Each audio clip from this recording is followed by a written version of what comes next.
পূজাকে অনেক দিন থেকেই বাড়িতে আনবো ভাবছিলাম, শুধু দিদি ওকে ছাড়ছিল না। হ্যাঁ, এইবার যখন যাচ্ছি তখন পূজাকে নিয়ে আসবই। অনেক দিন থেকেই সে আসতে চাইছিল এখানে। হ্যাঁ, দিদির কোনো কথাই আজকে আমি শুনবো না। আর এমনিতেও পূজার গরমে ছুটি পড়ে গেছে, আশা করছি কোনো অসুবিধে হবে না।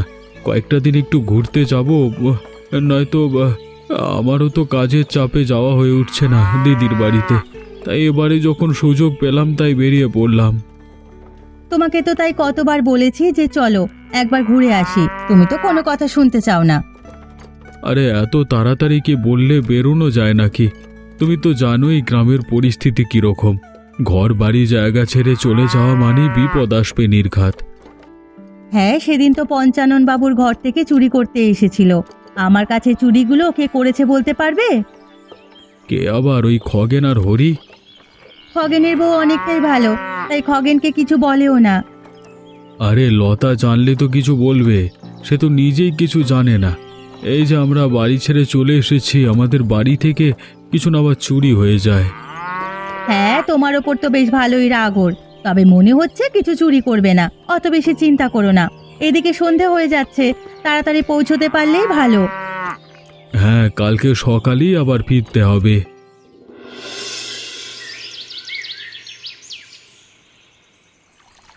আজকে দিবাকরের পুকুর থেকে অনেক মাছ তুলে নেব। আমার উপর নাকি তার প্রচুর রাগ।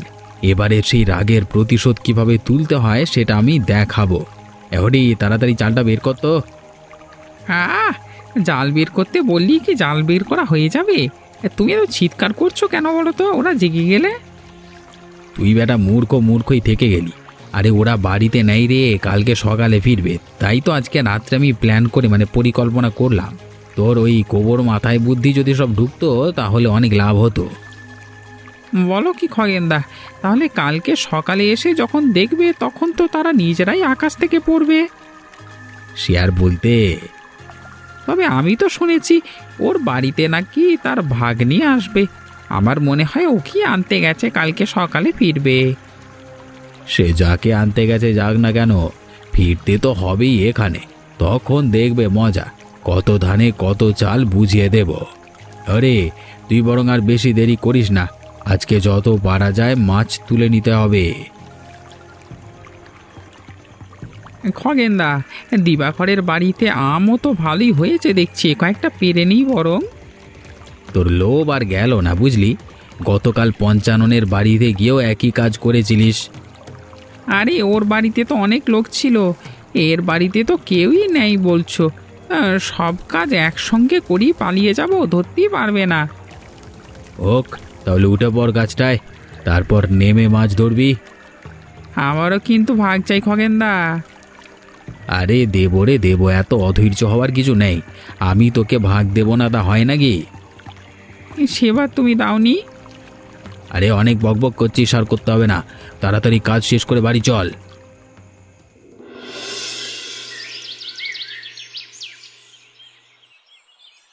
দেখেছো কাণ্ড? কি হলো আবার? আরে পূজা এসেছে বলে রামুকে দিয়ে পুকুরে মাছ ধরতে পাঠিয়েছিলাম। ও বলে কিনা পুকুরে আর মাছ নেই, সব মাছ চুরি করে নিয়েছে। মাছ চুরি করে নিয়েছে মানে? শুধু মাছ নয় গো, গাছ থেকে আমও চুরি করে নিয়ে গেছে। কি বলো কি? একটা রাত বাইরে বেরিয়ে গেছি তো এই কাণ্ড! এ তো বড় সমস্যায় ফেললো দেখছি। সেটাই তো দেখছি, তুমি কিছু করতে পারো কিনা দেখো না। কিরে দিবাকর, বাড়িতে আছিস? হ্যাঁ গো কাকা, পঞ্চা কাকা, এসো এসো, বলো কি খবর? আর খবর, তোর বাড়িতেও কি চুরি হয়েছে শুনলাম। সে আর বলো না, কালকে রাত্রে দিদির বাড়িতে গেছিলাম, আজকে সকালে ভাগ্নিকে নিয়ে ফিরেছি, তাতেই দেখো কি অবস্থা। কত স্বাদ করলাম ভাগ্নিটাকে মাছের মাথা খাওয়াবো, কিন্তু কপালে থাকলে হয়, কালকে রাত্রে খগেন এসেই মনে হচ্ছে চুরি করে নিয়ে গেছে। এছাড়া আর কে করবে? আমাদের গ্রামটাকে পুরো নষ্ট করে রেখে দিয়েছে। সেদিনকে তো আমার বাড়িতেও গেছিল, ধরা পড়তে পড়তে বেঁচে গিয়েছে। হ্যাঁ শুনেছিলাম, তা তুমি এইদিকে কি করতে? এর ব্যাপারে কি করা যায় বলতো, সেটাই তোর সঙ্গে আলোচনা করতে এসেছিলাম। সত্যি একটা ব্যবস্থা না করলে তো চলছে না, জীবনটা অতিষ্ঠ করে তুলেছে। আমিও গ্রামের অন্যান্যদের সঙ্গে কথা বলছি, দেখি কোনো ব্যবস্থা করা যায় কি না। হ্যাঁ, আমিও আছি তোমার সঙ্গে। যা দেখা যাচ্ছে, একে ধরে না পেটালে কোনো কাজ হবে না। আরে ধরতে পারলে তো, ধরাই তো যাচ্ছে না। পড়বে পড়বে, একদিন না একদিন তো ধরা পড়বেই। আমিও সেই আশায় আছি রে। ঠিক আছে, আমি চলি এখন, বুঝলি।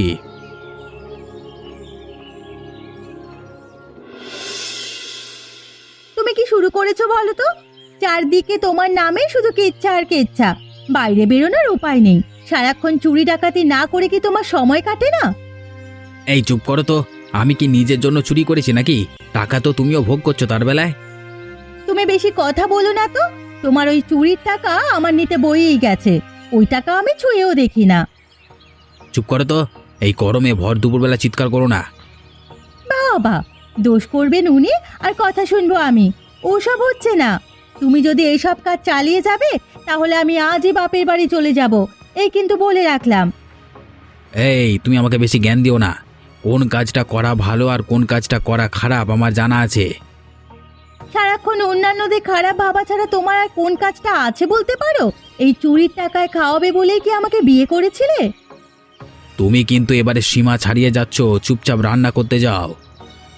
আমি পারবো না, যদি দরকার পড়ে অন্য কোথাও গিয়ে খাও। আচ্ছা, জ্বালাতনে পড়া গেল। ঠিক আছে, আমি আসছি, বলে দিলাম। আরে যাও যাও, যাওয়ার মতো তো একটাই জায়গা আছে, ওই হরির বাড়ি। সেখানে গিয়েই পড়ে থাকো। হ্যাঁ হ্যাঁ, তাই যাব, তোমার কি তাতে? হ্যাঁ,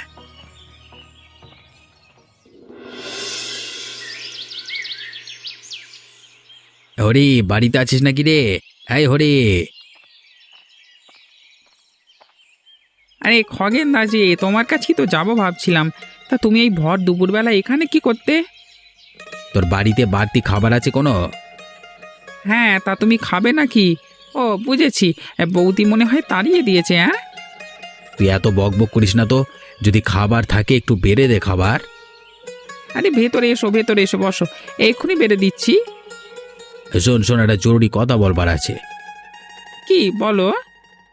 এই মুহূর্তে আমাদের টাকার দরকার, আর সে ব্যবস্থাটা আজকে রাত্রেই আমাদের করতে হবে।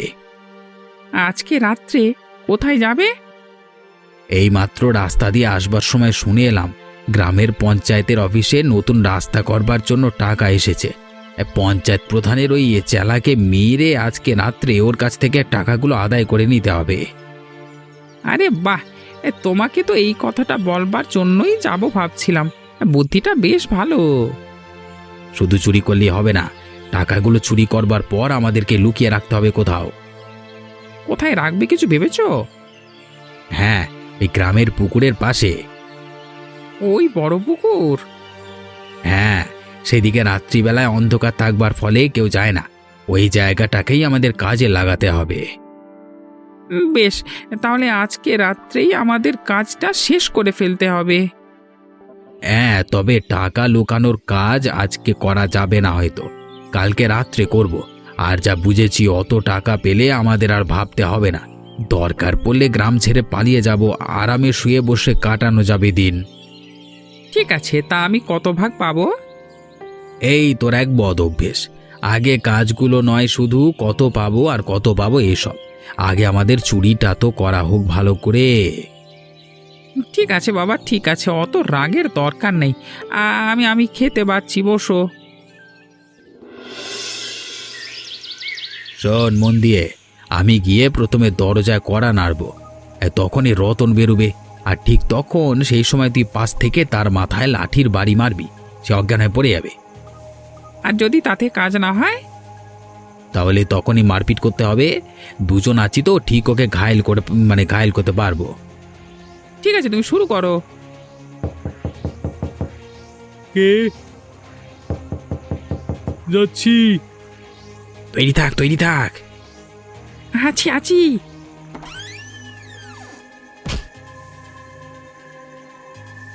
ব্যাস, প্রথম কাজ খতম। এবার মালটাকে সরিয়ে দে, আর আমি গিয়ে আলমারি খুলে টাকাগুলো নিয়ে নিচ্ছি। চাবি কোথায় থাকে তুমি জানো? হ্যাঁ হ্যাঁ, ওসব নিয়ে তোকে অত ভাবতে হবে না। তোকে যেটা বললাম সেটা কর, একে বেঁধে ফেল। ঠিক আছে।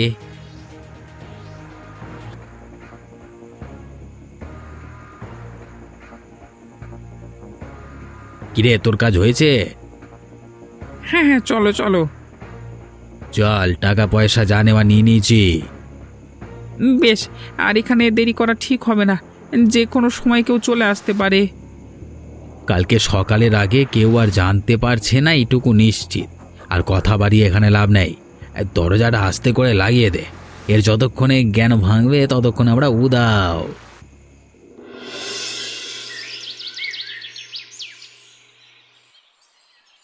কি অবস্থা করেছে দেখো তো রতনকে মেরে। কালকে সব টাকা পয়সা নিয়ে চলে গেছে। আমি এত কষ্ট করে ওপর মহলে গিয়ে তাদের পায়ে পড়ে রাস্তা বানানোর জন্য কত টাকা নিয়ে এলাম, আর সেই টাকা কিনাই খগেন আর হরি মিলে চুরি করে নিয়ে পালালো। এবারে সহ্যের সীমা ছাড়িয়ে গেছে। এদের এবার একটা ব্যবস্থা না করলে এই গ্রামে আর থাকা যাবে না। হরিপদ কাকা, তুমি এই গ্রামের প্রধান, তোমাকে একটা ব্যবস্থা কিছু করতে হবে। আরে ওদের যে ধরবো, প্রমাণটা কোথায়? মুখের কথায় কাউকে তো আর দোষী করে দেওয়া যাবে না। ওরা টাকাটা নিয়ে গ্রাম ছেড়ে পালিয়ে যাবার মতলব করেছে সম্ভবত। হ্যাঁ, সে তো করবেই, তবে এত টাকা বাড়িতে রাখবে না তারা। নিশ্চয়ই কোথাও একটা লোকাবে। সেই জায়গাটা যদি জানা যেত তাহলে হাতে নাতে ধরা যেত, কিন্তু কোথায় লোকাতে পারে? আচ্ছা মামা, তোমাদের গ্রামে এমন কোনো জায়গা আছে যেখানে রাত্রিবেলা কেউ যায় না? এরকম জায়গা তো গ্রামের মধ্যে একটাই আছে, ওই বড় পুকুরের কাছে।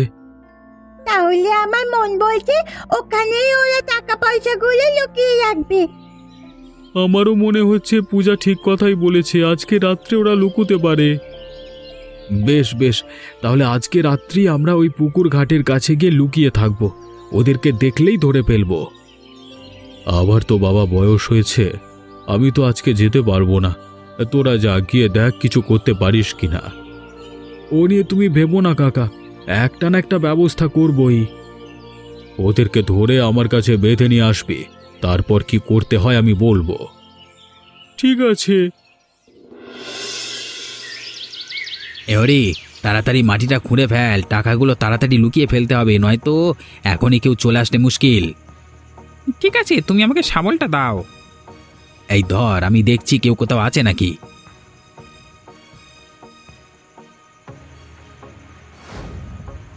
বারে বারে ঘুঘু তুমি খেয়ে যাও ধান, এইবার ধরতে পেরেছি। হ্যাঁ, আর কেউ তোমাদের বাঁচাতে পারবে না। এই রতন, এদেরকে বেঁধে ফেল। কি করছিস? এই ছেড়ে দে, ছেড়ে দে, আমাদেরকে ছেড়ে দে। তোকে নাকি আবার ছেড়ে দেবো? হ্যাঁ, হতচ্ছাড়া। এই পূজা, দরিয়ান তো। দিবাকর, ভালো বেড়া বলে দিচ্ছি। এতদিন অন্যান্যদের বাড়িতে চুরি করতিস, এবার তুই পঞ্চায়েতের টাকাও চুরি করেছিস। তোর এতটা অধঃপতন হয়েছে রে, এবার তোকে একটা বড় সড় শাস্তি না দিলে আর চলছে না। এই রতন, হরিকে বাঁধ। এই নাও মামা, দড়ি এনেছি। বাহ, ভালো কাজ করেছিস। এবারে বেঁধে ফেল তো। হ্যাঁ মামা, এখনই করছি। এটা কিন্তু দিবাকর আমাদের টাকা, কোনো চুরির টাকা নয়। সে তো বিচার হলেই জানা যাবে। এতটা অধৈর্য কেন? হ্যাঁ, তোমার যে কি অবস্থা হবে শেষমেশ সেটাই দেখবে।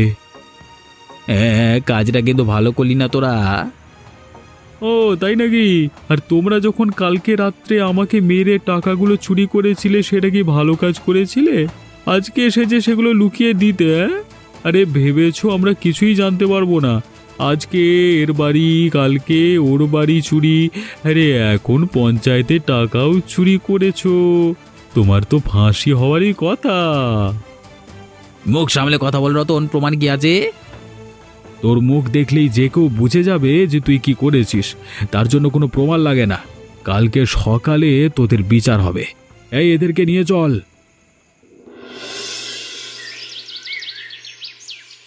আরে তোদের এত বড় আস্পর্ধা, যে তোরা আমার কষ্ট করে আনা টাকা, বিশেষ করে গ্রামের উন্নয়ন প্রকল্পে খরচ করা টাকা তোরা চুরি করে নিলি। হ্যাঁ, আবার সেগুলো লুকাতে গেছিলিস। এই খগেনটাই যত নষ্টের গোড়া। এর আশকারা পেয়ে হরিটাও বকে গিয়েছে। এদেরকে পুলিশে না দিলে চলছে না। তোরা সেদিন আমার বাড়িতে চুরি করে এসেছিলিস, আর একটু সময় পেলেই তোদেরকে ধরে ফেলে সেখানেই বেঁধে রাখতাম। তারপর তোরা দিবাকরের বাড়িতেও ছাড়িসনি। গ্রামে তো পুরো গ্রামটা নষ্ট করে ফেলেছিস তোরা দুজনে। খগেন, তোর বউ লতা তো আমার বাড়িতে এসে সেদিন কান্নাকাটি করছিল রে গাধা। সত্যি তোর শরীরে মায়া দয়া বলে কোনো জিনিস নেই। হ্যাঁ হ্যাঁ, পুলিশে দেওয়াই উচিত। লোকের জিনিসপত্র চুরি করে যেন বড়লোক হওয়ার শখ জেগেছিল খুব, না? আমি পুলিশকে খবর দিয়েছি, একটু পরেই আসছে ওরা। ভাগ্যিস পূজা বলেছিল ওই পুকুরের ধারে চুরির টাকাটা লুকিয়ে রাখবার কথা, হয়তো আমরাও বুঝতে পারতাম না। ঠিক, এর কৃতিত্ব পূজাকেই দিতে হবে। হ্যাঁ, আর তার জন্য আমার বাড়িতে আজকে রাত্রে সবার নেমন্তন্ন থাকবে। সেদিন এই খগেন দিবাকরের পুকুর থেকে মাছ চুরি করেছিল বলে পূজা খেতে পারিনি, তাই আজকে বড় মাছের মাথা পূজাকে খেতে দেব। কিরে পূজা, আসবি তো?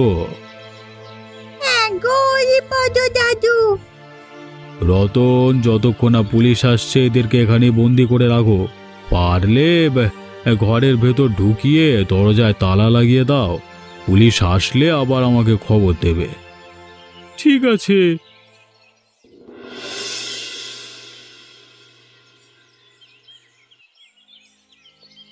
আরে লতা মাঝে, আয় আয়, ভেতরে আয়।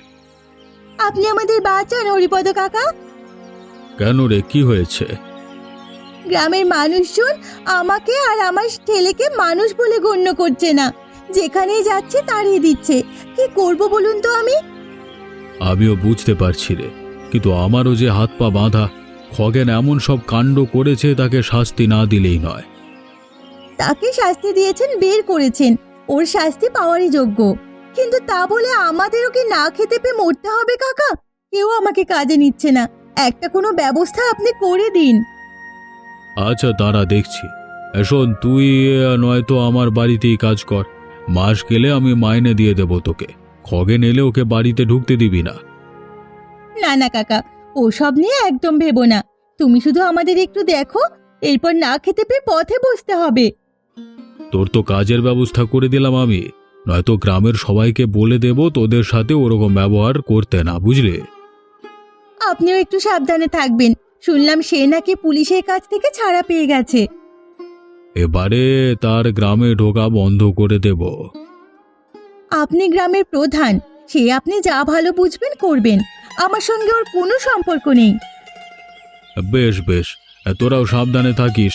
আর খগেন যদি তোর কাছে এসে উল্টোপাল্টা কোনো কথা বলে, সোজা সোজা আমাকে এসে জানাবি। তারপর আমি যা ব্যবস্থা নেওয়ার নেব। ঠিক আছে, ও মরল কি বাঁচলো তাতে আমার কিচ্ছু যায় আসে না। হ্যাঁ, তুই আর তোর ছেলে ভালো থাক, ছেলেকে ভালোভাবে মানুষ কর। ঠিক আছে, তাহলে আমি এখন আসি। হ্যাঁ, আয়।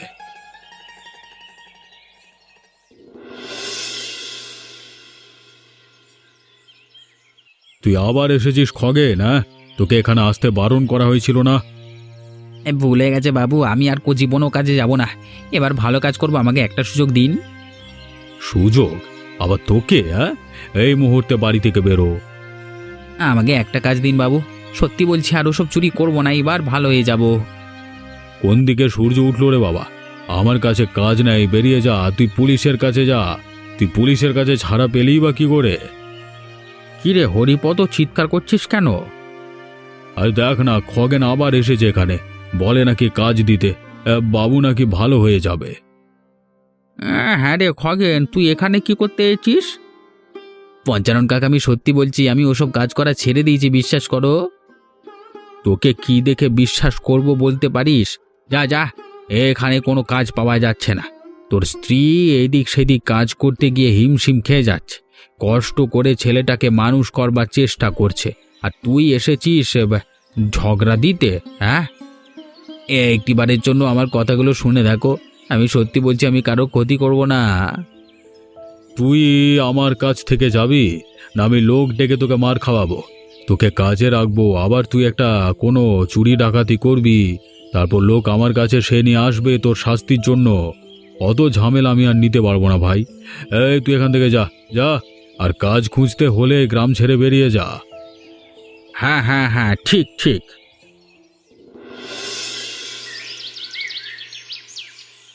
কিছু খেতে দে দিবাকর। কে রে, খগেন নাকি? তা তোর এরকম অবস্থা হলো কি করে? আর তুই পুলিশের কাছ থেকে ছাড়া পেলি বা কি করে? সে তো পুলিশের কাছে কয়েকদিন থাকতেই ছেড়ে দিয়েছে, বললো এরপর যদি আরও এরকম কাজ করি তাহলে আর ছাড়বে না। আমি একটা কাজ দেখে দে না দিবাকর, ও তো ছেড়ে দিয়েছি।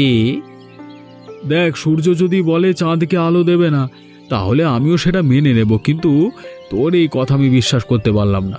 তোকে কাজ দেওয়া মানে নিজের পায়ে নিজেই কুড়ুল মারা, সেটা আমি করব না। এখান থেকে দূর হয়ে যা। আমার ঘরে মাছ চুরি করতে এসেছিলিস না? তখন মনে হয়নি এসব কথা? তখন সময়টা অন্য ছিল দিবাকর, তখন আমি চুরির নেশায় বুঁদ হয়েছিলাম। এখন আমি শুধরে যাওয়ার জন্য অনেক চেষ্টা করছি, বিশ্বাস কর। আবার ওই একই কথা বলে। তোকে এখন এখান থেকে চলে যেতে বললাম না?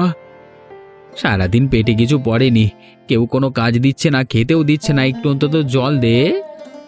কলসিতে জল আছে, খেয়ে নিয়ে চলে যা। তোর বউ বাচ্চাদের একটু ভালোভাবে বাঁচতে দে গ্রামে।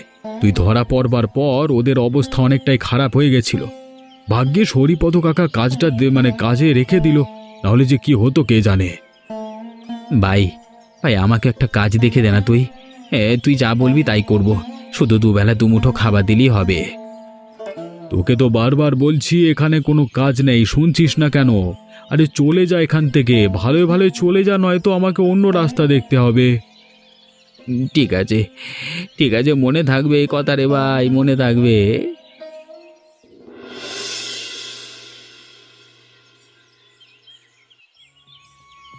সত্যি কি অবস্থা হলো ছেলেটার! কি করতে যে চুরি করতে গেছিল! আমাদেরই ভুল হয়ে গেল।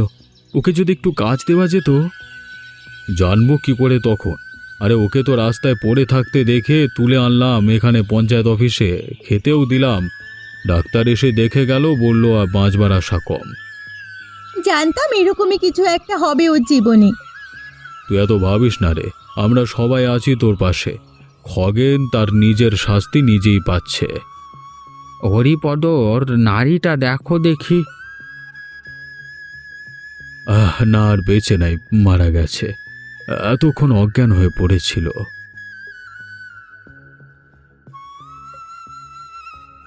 লতা, নিজেকে সামলা, কি আর করবি বল। হ্যাঁ, ললাটের লিখন তো আর আমরা ঠিক করতে পারবো না। ওপর থেকে যা হবে বলেছেন ওনারা, তাই হচ্ছে। ইস, সে সময় যদি ওকে কাজ দিতাম, হয়তো ও সত্যি কথাই বলেছিল। আমাদেরই ভুল হলো, কিন্তু কি আর করা যাবে। ও যা কাজ করেছিল তাতে ওরকম চলতে থাকলে এই গ্রাম উজাড় হয়ে যেত। কাউকে সে বাঁচতে দিত না, তার চেয়ে নিজেই নিজের কর্মের শাস্তি পেল। সত্যি কিছুই করবার নেই আর আমাদের। এর সৎকার আর সাধ্য শান্তির ব্যবস্থা করতে হবে। কিন্তু আমার কাছে তো এত টাকা নেই, নিজেরাই ঠিক মতো থাকতে পারি না। তোকে ওসব নিয়ে চিন্তা করতে কে বলেছে? আমরা কি মরে গেছি নাকি? দিবাকর, রতন, তোরা লোক ডাক, কাজকর্ম শুরু করে দে। যত খরচ হোক না কেন সব আমি দেব। হ্যাঁ, আর খগেনের ছেলের পড়াশোনার খরচ এরপর থেকে আমি বহন করব। লতা, তুই এসব নিয়ে অহেতুক চিন্তা করিস না, বরঞ্চ খগেন মারা গিয়ে তোদেরই হয়তো ভালো করলো। যার মাথায় একবার ওই চুরির চিন্তা ঢুকে যায় সে হয়তো ভালো চাইলেও আর ভালো করতে পারে না। হ্যাঁ, হয়তো দেখা যেত আমরা ওকে নতুন করে কাজ দিতাম, সে আবার ওসব চুরি ডাকাতি শুরু করত। হ্যাঁ, যা হয় ভালোর জন্যই হয়। সব এরপর থেকে ঠিকঠাক থাকবে। কষ্ট হচ্ছে ঠিকই, কিন্তু কিছু করবার নেই। যা, তোরা কাজে লেগে পড়। এমনই কিছু ভালো গল্প দেখবার জন্য আমাদের চ্যানেলটিকে সাবস্ক্রাইব করতে ভুলবেন না।